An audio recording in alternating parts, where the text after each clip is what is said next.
ஆனா உதுக்குப்புறம் தெரியுது இங்கேயும் இருக்குது நிறைய.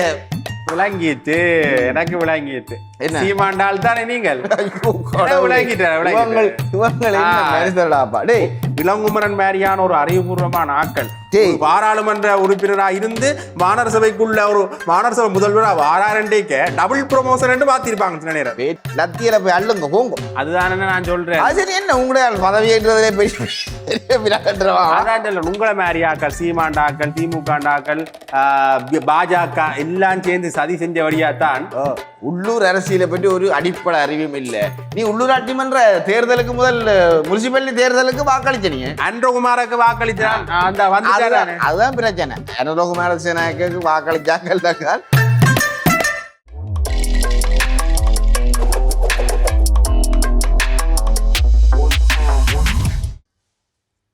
என்னென்ன சந்தோஷமா இருக்க வேண்டிய நேரத்தில் ஜோதிச்சு கொண்டிருக்கிறீங்க. எங்கட தலைவர் இல்லே வெற்றி, வெற்றிக்கு ஏற்ற மாதிரி வெற்றி கழகம், தமிழக வெற்றி கழகம்ன்றதுக்கு ஏற்ற மாதிரி ஆள் வெற்றி பெற்றுட்டு தெரியுமே. கொண்டாட மாட்டீங்களே. வீட்டை பட்டாசு கோர்வை பெருசு வச்சிருக்கிறேன். உங்களோட கடைக்கு முன்னால வடிக்கிறது தான் வந்திருக்கிறேன். சோ கடவுளே, நீங்கள் அந்த அந்த டீம், அந்த டீமோ இந்த டீமோ. அது சரி. என்ன யாழ்ப்பாண ஊடக மையத்துல ஒரு இது இது கொடுத்துருக்குறீங்களா? ஓ, எங்கட தலைவர் கொடுத்துருக்காங்க. எங்கட தலைவர் உங்களையும் அறுக்க கொடுக்க விடுறாங்களே, முதல்ல அவங்கள சொல்லுவாங்கடாப்பா. இல்ல உள்ளால தெரியும் தானே. இதுதான் ஊடக மையத்துல கதைக்கிறேன்டா. ஊடக அமையத்துல இப்ப யார் யார் என்னென்ன கதைக்கிறதுன்ற விஷயத்தை விட அந்த அந்த அந்த ஒரு தொகையை கொடுத்தா கதைக்கலாம்ன்ற மாதிரி வந்துடுது. இப்ப அவர் அந்த மொட்டையர் வந்து கிழமை காய்ச்சி போட்டு போவார் கொழும்புல இருந்து வந்து. அதே மாதிரி நீங்கள் ஐயோ கடவுளே, அந்த சொதிய நேற்று நானும் பார்த்தேன்.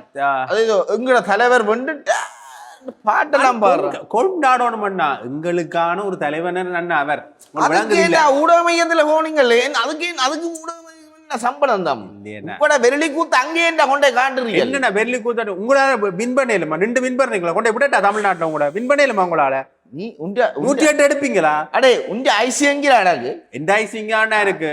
என்ன கொண்டு அங்க விட்டு நான் போட் பண்ற நிலைமையில நான் இருக்கிறேன். விசாரிக்காக சொல்றீங்க சும்மா. கடவுளே, செம்மணிக்குள்ள என்ன நடக்குது தெரியுமா? உனக்கு செம்மணிக்குள்ள நடக்கிற எனக்கும் தெரியும். அதை பற்றி காய்ச்சி போய் என்ன செய்ய போறீங்க? செம்மணியை தோண்டி என்ன செய்ய போறீங்க? ஏதாவது பிரியோசனம் இருந்தா உங்களுக்கு? முதல் மண்ணார தோண்டி என்ன செஞ்சீங்க? கொக்கு தொடுவாயை தோண்டி என்ன செஞ்சீங்க? அது சரி, என்ன செஞ்சீங்கன்னு. அது சரி, அது சரி. இப்ப அந்த அளவுக்கு தாண்டா உங்களோட அந்த தலைமுறையில் அறிவு மட்டங்கள் இருக்குது. உண்ட கொப்பற்ற தம்பியாரும் இல்லையல்லோ. அது என்ன நடந்தான்னு தெரியுமா உனக்கு? கொப்பேட்ட தம்பியாரை பற்றி நாங்க ஏண்டா கொப்பேட்ட தம்பியார் வந்து அதுக்குள்ள தேவையில்லாம போனது.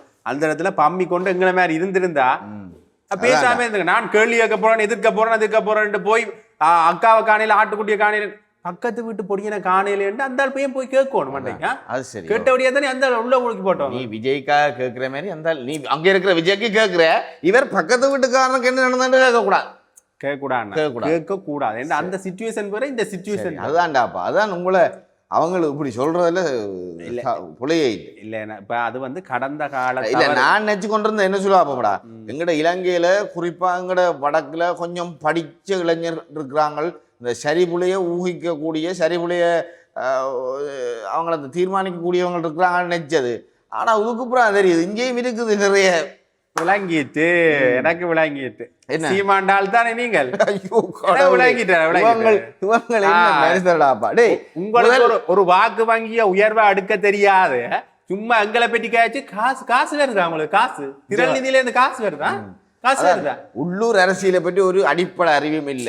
நீ உள்ளூராட்சி மன்ற தேர்தலுக்கு முதல் முனிசிபாலிட்டி தேர்தலுக்கு வாக்களிச்ச நீ அன்றகுமாருக்கு வாக்களிச்சான். அந்த அதுதான் பிரச்சனை. அனுரகுமார சேனாய்க்கு வாக்களிச்சாக்கள் பிரச்சனை இல்லையா? ஏனண்டா இப்ப மாநகர சபையில முதல்வர் யாரு? இளங்குமரன் தான் இல்லையோ? மாநகர சபையிலையோ முதல் இளங்குமரன் இல்லையோ? நான் மாத்திருப்பாங்கன்னு நினைச்சேன். இப்படியான ஆக்களை, இப்படி ஒரு அறிவுபூர்வமான ஆக்களை மாத்துறதுதான் இந்த மாநகர சபைக்கு வேலை. இளங்குமரன் மாதிரியான ஒரு அறிவுபூர்வமான ஆக்கள் பாராளுமன்ற உறுப்பினரா இருந்து மாநகர சபைக்குள்ள ஒரு மாநகர சபை முதல்வரா வாராரண்டேக்க டபுள் ப்ரொமோஷன் மாத்திருப்பாங்க சில நேரம். வேட்டுக்கிற வாசி எனக்கு என்ன இந்த கதையை விடு. எந்த கதையை கேள். என்ன சொல்லுங்க? செம்மணி மனித புதைகுழி இருக்கல்ல, அது இப்ப இந்த தகன மேடைக்கு உள்ளால போய்கொண்டிருக்கலாம். கீழால கட்டுறதுக்குள்ளேயும் மண்டை ஓடுதல் வருதுதான். அப்ப பெரிய ஒரு பிரச்சனையே இது வரப்போகுது. இதை விடையாப்ப எங்கடைய ஆக்கள் எல்லாரும் இந்த போர்க்குற்றம் சொல்றாங்களோ, ஈனாளிப்பண்டு சொல்லி சொல்றாங்க எல்லாருமே. இந்த மே 18 வரப்போகுது. மே 18 மட்டும்தான் சொல்றாங்க. அதுக்கு முன்னைய காலப்பகுதியில் 96ஆம் ஆண்டு 95ஆம் ஆண்டு காலப்பகுதியில இந்திய நாமி வந்து அதுக்கு முதல் இந்திய நாமி பாரத்துக்கு வந்ததுக்கு பிறகுடா அவங்க போனதுக்கு பிறகு அதுக்கு பிறகு எல்லாம் அதுக்கு முதல்ல சொல்றேன் இந்திய நாமிக்கே பிரச்சனை இருக்கு. அதுலயே ஒரு பெரிய இனப்படுகொலை நடந்திருக்கு. குறிப்பா எங்களை ஸ்ரீலங்கா அரசாங்கம் சம்பந்தப்பட்ட இராணுவம் சம்பந்தப்பட்ட இனப்படுகொலையா தான் இந்த செம்மணி மனித புதைகுழி என்றது வியாபிக்க போகுது. சரியோ, அப்ப இதுல நாங்கள் எங்கட இனம் வந்து அழிக்கப்பட்டிருக்கு, இவ்வளவு கொன்று புதைக்கப்பட்டிருக்குன்னு சொல்லி நாங்கள் ஒரு அழுத்தத்தை பிரயோகிப்புமா இருந்தால் இது ஒரு இன்னொரு இன அழிப்பு கட்டமா வந்து உருப்படப்படாப்பா. இது விஷயம் தெரியாம நீங்கள் டக்கர் வந்தவர் என்ன செஞ்சவர், டக்கர் ஏன் வந்தவர் சொல்லு, ஏன் வந்தவர், அது சர்வதேச சர்வதேச அழுத்தம், சர்வதேச அமைப்புகளடாப்பா வந்து அழுத்தம் கொடுத்துருக்குது. ஏனென்று சொன்னால் அவங்க 2 விதமா இந்த இன அழிப்பை சொல்லி இருக்கிறாங்க. வெளிநாட்டு அமைப்புகள் 2 விதமா சொல்லியிருக்கு. இங்க அர்ஜுனா சொல்லி கொண்டு தான் சொன்னபடியே தான் வந்தேன், அப்படி இல்லை. என்ன நடந்ததுன்னு சொன்னால் இப்ப சர்வதேச அமைப்புகள் எல்லாம் சேர்ந்து ஒரு கட்டமைப்பு எங்கட வெளிநாட்டுல வச்சிருக்கீங்கடா.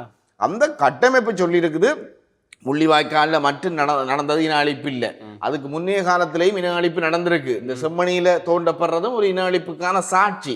அப்ப அதை போய் பாருங்கன்னு சொல்லி எங்கட சர்வதேச தமிழ் அமைப்புகள் வந்து அழுத்தம் கொடுத்துருக்குது. தமிழ் அமைப்பு இல்லை, தமிழ் அமைப்பு அமைத்த கொடுத்து இலங்கைக்கு வந்தவர். செம்மணிக்கு வந்தது காரணம் என்ன, அர்ஜுனாவும் எங்கட தங்கமும் தான். அது தெரியுமா உங்களுக்கு? அப்படித்தாண்டா இளவுகள் உங்களுக்கு சொல்லி கிடக்குது. அவங்க ஒரு மிகப்பெரிய ஒரு சட்டத்தரணி என்றா அது யாரு, தங்கம் தான் மிகப்பெரிய சட்டத்தரணி. அந்த மிகப்பெரிய சட்டத்தரணியோட ஒரு மிகப்பெரிய பாராளுமன்ற உறுப்பினர் அழுத்தம் கொடுத்த வழியாத்தான் உங்களோட ஓக்கட்டக்கர் இங்க வந்தார். வந்து ஒரு பெரிய யோசனை கொடுத்த அறிக்கையில் என்ன எழுதியிருந்தோம் தெரியுமே, கொடுத்த அறிக்கையில் என்ன எழுதியிருந்தார், எல்லாமே நாங்கள் இந்த உள்ளக விசாரணையோடய முடிக்கக்கூடிய மாதிரி தான் செம்மணி இருக்குன்னு எழுதியிருந்தார். நீங்களும் சும்மா தூக்கி தெரிஞ்சு போராட்டம் என்னத்தை கிழிக்க போறீங்களோ தெரியாது. தம்பி வேற எலும்பு கூட எண்ணிக்கொண்டு தெரியுங்க, அதான் உங்களுக்கு சரி சரி எலும்பு கூடுண்டாலும் மடாப்போ எண்ணிக்கையில் இவ்வளவு எண்ணிக்கையான ஒரு எலும்பு கூடு கிடந்தது என்று சொல்லி நாங்கள் ஒரு எண்ணிக்கை என்றாலும் பார்ப்போமா. நீங்கள் போய் அங்கே கொடியில கட்டுங்கோ, யானையில ஓட்டுங்கோ, யானையிலுக்கு அங்கே லத்தியில போய் அள்ளுங்க போங்கோ. அதுதானே நான் சொல்றேன். அது சரி, என்ன உங்களுடைய பதவியேற்றதே பெரிய உங்களை மாதிரி ஆக்கள், சீமாண்டாக்கள், திமுகண்டாக்கள், பாஜக எல்லாம் சேர்ந்து சதி செஞ்ச வழியாத்தான் இந்த நிலைமை வந்திருக்கு. எத்தனை கட்சிகள் இருக்குன்னு தெரியுமா நாங்க உங்களுக்கு? அது சரியில்லப்பா, நீங்க தனித்து தானே போட்டுட்டு நீங்கள் போய் கூட்டி சேர்ந்த நீங்கள் 108 கிடைக்காட்டிக்கு நாங்க கூட்டு செய்யறோம்.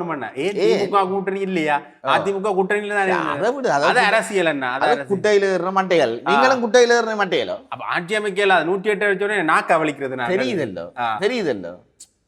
ஆனா உங்களுக்கு கிடைக்குமா 108 கிடைக்குமா? போய் நில்லுங்க 108 கிடைக்குமா உங்களுக்கு? சும்மா காய்ச்சி வந்துருக்கீங்க. இங்க வாங்கண்ணா. சரி, நீ அதை விட இந்தியாவுக்கு ஒரு விஜய், இலங்கைக்கு ஒரு அர்ஜுனா, ஜாழ்ப்பாணத்துக்கு ஒரு இளங்குமரன், அவ்வளவுதான். ஆனா எனக்கு என்ன வருத்தம்டாடாப்பா, இலங்கை அரசியல், இந்திய அரசியல், சரி இந்திய அரசியல் எங்கட தொப்புள் கொடி உறவுகள் அது ஏதோ ஒரு வகையில ஒரு தொடர்பு வேணும். ஆனா இதுவரை காலமும் இல்லாம இந்த விஜய பேர் பார்லமென்றத்துல கூட எங்களையாக்களை ஓட் பண்ணி நாங்கள் அங்க அனுப்பிவிட நேரத்தை செலவழிச்சு அவங்களோட கதையை காய்ச்சொண்டிருக்கிறான் அர்ஜுனா பேர். இதுதான் என்ற கடைசி கனவு, விஜய் பதவி பிரமாணம் மேற்கிறது நான் இந்த கண்ணால பார்க்கணும். அடே இதுக்காகத்தான் செனவு உங்களை போட் பண்ணி அனுப்பினது. இருக்கிறதே ஒரு 3 நிமிஷம் 4 நிமிஷம் அதுல கதைக்கிறதுக்கு எவ்வளவு பிரச்சனை இருக்குது எங்களை செனத்துக்கு, அதை பற்றி கதைக்கலாமேடா. கச்சேரியை வச்சு இவர் தான் இப்படிண்டா, அவர் அந்த பஜ்ஜலைக்காரன், அவர் ஒரு மரியாதை இருந்தது எனக்கு.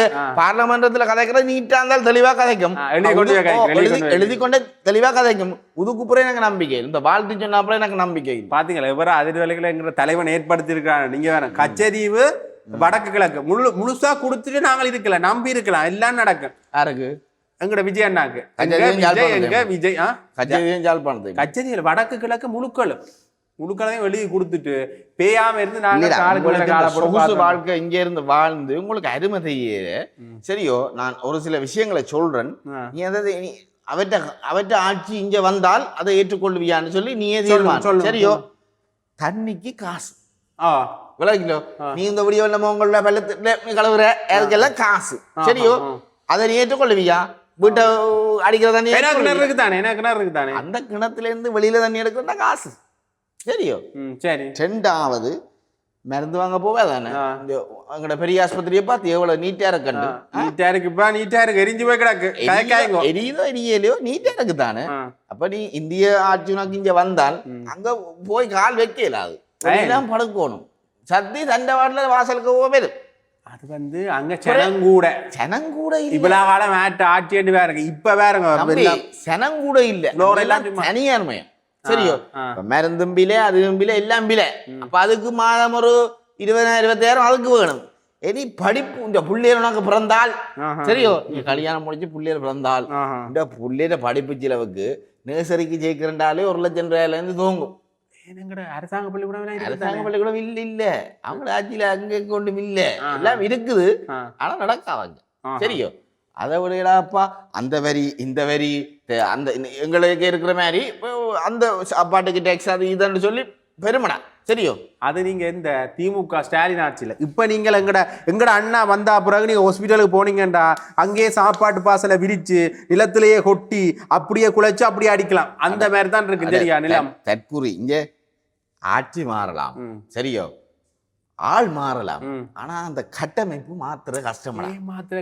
சாராய கடையை மூடுவான் பாருங்க எங்கட தலைவன் சாராய கடையை மூடுவான் பாருங்க சாலின சாராய கடையெல்லாம் மூடுவான் பாருங்க சாலின சாராய கடையை மூடி போட்டு வருமானத்துக்கு இங்க இருக்குது விஜய் உழைச்சி வச்சு காசை வச்சு விடுவாரு அரசாங்கத்தை நடத்துங்க இல்ல கை காசு போட்டாதான் செய்யுமா நீங்க சும்மா தெரியாத மாதிரி கதைக்காங்க நம்ம அதான் உங்களை விட்டு பார்த்தா தான் தெரியும் சும்மா இங்க இருந்து வாயாடி வெளிக்கிடு இனி இந்த கடப்பக்கம் பெறாத போ நிப்பாட்டுங்கண்ணா இங்க பாருங்க நான் பட்டாசு இதுல கொடுத்த போறேன் சரியா விஜயண்ணாட போஸ்டர் பின்னால கட்ட போறேன் அதுக்கு மட்டும் எனக்கு இடாந்தாங்க கடை பின்னால தாவேக்கா விஜயண்ணான்னு கட்டுவேன் இந்த கொடிய கிடிய இனிமேல் இஞ்சால பக்கம் கொண்டு வந்தியலோ அந்த கலரை வச்சுக்கொண்டு கதைக்கிறார் அந்த கலரை வச்சுக்கொண்டு இதுடாப்பா இது இன்னும் கிடைச்சிடாப்பா அவங்க இப்படி வெளிக்கிட்டாங்க ஜாழ்ப்பாணத்தார் காட்டாக்குழி